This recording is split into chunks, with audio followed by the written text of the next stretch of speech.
కార్మికులకు వ్యతిరేకంగా తీసుకొచ్చిన 4 లేబర్ కోడ్లను రద్దు చేయకుంటే బీజేపీ ప్రభుత్వాన్ని గద్దెదించడం ఖాయమని ఏఐటీయూసీ బీఓసీ రాష్ట్ర కార్యవర్గ సభ్యుడు అందే అశోక్, వ్యవసాయ కార్మిక సంఘం జిల్లా అధ్యక్షులు కొంగరి వెంకట్ మావో, ఆల్ ఇండియా ఫార్వర్డ్ బ్లాక్ జిల్లా కార్యదర్శి అందే బీరయ్యలు అన్నారు. జాతీయ కార్మిక సంఘాలు ఇచ్చిన దేశవ్యాప్త సమ్మె పిలుపులో భాగంగా శుక్రవారం చేర్యాల మండల కేంద్రంలోని గాంధీ సెంటర్ నుండి సినిమా థియేటర్ వరకు భారీ ప్రదర్శన చేపట్టారు. ఈ సందర్భంగా వారు మాట్లాడుతూ కేంద్రంలో నరేంద్ర మోడీ బీజేపీ ప్రభుత్వం అధికారంలోకి వచ్చిన తర్వాత కార్మికులు ఎన్నో పోరాటాలు త్యాగాలు చేసి సాధించుకున్న 44 కార్మిక చట్టాలను 4 కోడ్లుగా మార్చి కార్పొరేట్ శక్తులకు అనుకూలంగా చట్టాలను సవరించారని మండిపడ్డారు. ప్రభుత్వ రంగ సంస్థలైన రైల్వే, బ్యాంకింగ్, ఎల్ఐసి, బిఎస్ఎన్ఎల్, విమానయానం, మైనింగ్ లాంటి ప్రభుత్వ రంగ సంస్థలను బడా పెట్టుబడిదారులకు అప్పనంగా అమ్మేసి ఈ దేశ సంపదను కొల్లగొట్టారని విమర్శించారు.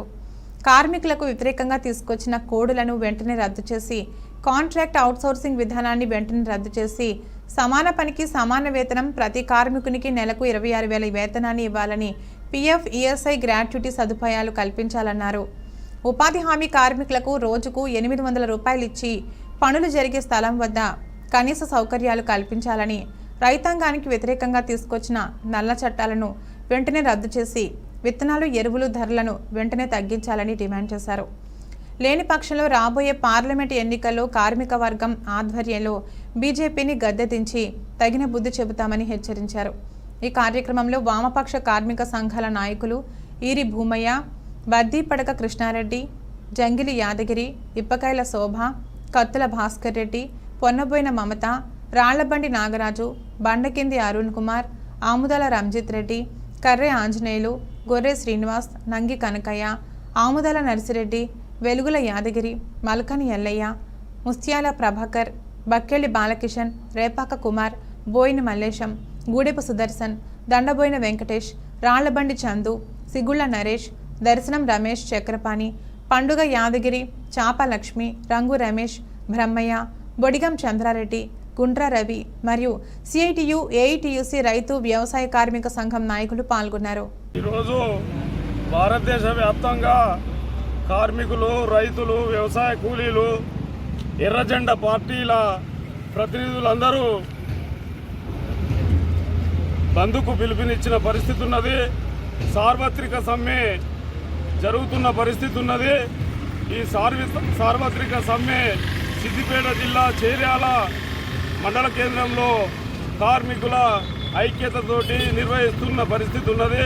ఈరోజు రైతులకు నరేంద్ర మోడీ ప్రభుత్వం తమ ఆదాయాల్ని రెట్టింపు చేస్తాం, కనీస మద్దతు ధర ప్రకటిస్తామని చెప్పి ఉత్తర్వు చేసిన పరిస్థితి ఉన్నది. అదే రకంగా కార్మికులకు కనీస వేతనాలు ఒక్కొక్క కార్మికునికి నెలకు 26,000 ఇవ్వాల్సిన నరేంద్ర మోడీ దాన్ని ఘోరంగా విఫలం చేసిన పరిస్థితి ఉన్నది. 44 కోట్లను 4 కోట్లుగా విభజించిండు. 44 చట్టాలను, మొత్తం కార్మిక చట్టాలను తీసేసిన పరిస్థితి ఉన్నది. అదే రకంగా వ్యవసాయ కూలీలకు కనీస వేతనాలు అమలు చేయకుండా ఉపాధి పనులను కూలీలకు దూరం చేస్తున్న పరిస్థితి ఉన్నది. అదేవిధంగా మన రేషన్ వ్యవస్థను రద్దు చేస్తున్న పరిస్థితి ఉన్నది. ప్రైవేటీకరణ పేరుతోటి అనేక సంస్థలను ప్రజలకు అందకుండా సేవా రంగాన్ని ప్రజలకు దూరం చేస్తున్న పరిస్థితి ఉన్నది. ఈ విధానం పోవాలి, నరేంద్ర మోడీ గద్దె దిగాలి అనే ఉద్దేశంగా ఈరోజు పెద్ద ఎత్తున దేశవ్యాప్తంగా సార్వత్రిక సమ్మె జరుగుతున్న పరిస్థితి ఉన్నది.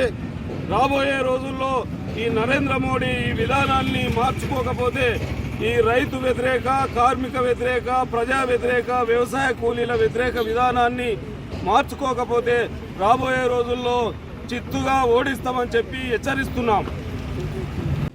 దేశవ్యాప్తంగా జరుగుతున్న సార్వత్రిక సమ్మెలో రైతు సంఘం కూడా పాల్గొంటా ఉంది. ఎందుకంటే ఢిల్లీలో మొత్తం అన్ని రాష్ట్రాల నుంచి రైతులు పాల్గొని ఉద్యమం చేస్తూ ఉన్నారు. దానికి వ్యతిరేకంగా విదేశస్తుల బార్డర్లో జవాన్లు కావాలి కాసినట్టుగా నరేంద్ర మోడీ పోలీసులు అక్కడ రైతులను ఢిల్లీలోకి ఎంటర్ కాకుండా రోడ్లపై మేకులు కొట్టడం, బారికేడ్లు నిర్వహించి రైతులను అష్టకష్టపాలు చేస్తూ ఉన్నారు. టీఆర్ గ్యాసులు ప్రయోగించి అనేక ఇబ్బందులకు గురి చేస్తూ ఉన్నారు. వీళ్ళు మా దేశానికి అన్నం పెట్టే రైతులను దేశద్రోహులుగా చిత్రీకరించి నరేంద్ర మోడీ ప్రభుత్వము రైతాంగాన్ని చాలా ఇబ్బంది పాలు చేస్తూ ఉన్నది.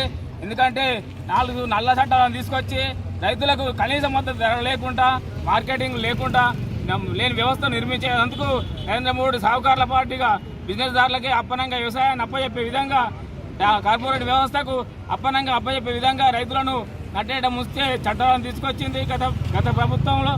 ఇప్పుడు ఎన్నికలు రాగానే దాన్ని ఉపసంహరించుకొని మళ్ళా దొడ్డిదారిన వీటిని అమలు పరుస్తూ ఉంది. దానికి వ్యతిరేకంగా దేశవ్యాప్తంగా సమ్మె జరుగుతూ ఉంది. కాబట్టి ఇక్కడ చీరాల మండల కేంద్రంలో కూడా తెలంగాణ రైతు సంఘం తరఫున, వ్యవసాయ కార్మిక సంఘం తరఫున, అనేక కార్మిక సంఘాల తరఫున ఇక్కడ ర్యాలీ నిర్వహించి ఈ నరేంద్ర మోడీ గారికి హెచ్చరిక చేస్తూ ఉన్నాం. కేంద్రంలో గత 10 సంవత్సరాలుగా నరేంద్ర మోడీ ప్రభుత్వం కార్మిక, కర్షక, రైతు కూలీల పట్ల చట్టాలను తీసుకొచ్చి పేద ప్రజలు, అట్టడుగు వర్గాలను చట్టాలతో అణిచివేయడం జరుగుతుంది. దానికి వ్యతిరేకంగా దేశంలో 9 వామపక్ష సంఘాలు ఇవాళ బంద్ పిలుపునిచ్చినాయి. అందుకోసమే ఆల్ పార్టీలుగా, వామపక్ష పార్టీలుగా మేము పూర్తిగా మద్దతు ఇస్తున్నాం. ఆల్ ఇండియా ఫార్వర్డ్ బ్లాక్ పార్టీగా రాబోయే రోజుల్లో బీజేపీ ప్రభుత్వాన్ని గద్దె దించి వాళ్ళకు బుద్ధి చెప్పవలసిన అవసరం ఉందని చెప్పి తెలియజేస్తున్నాం.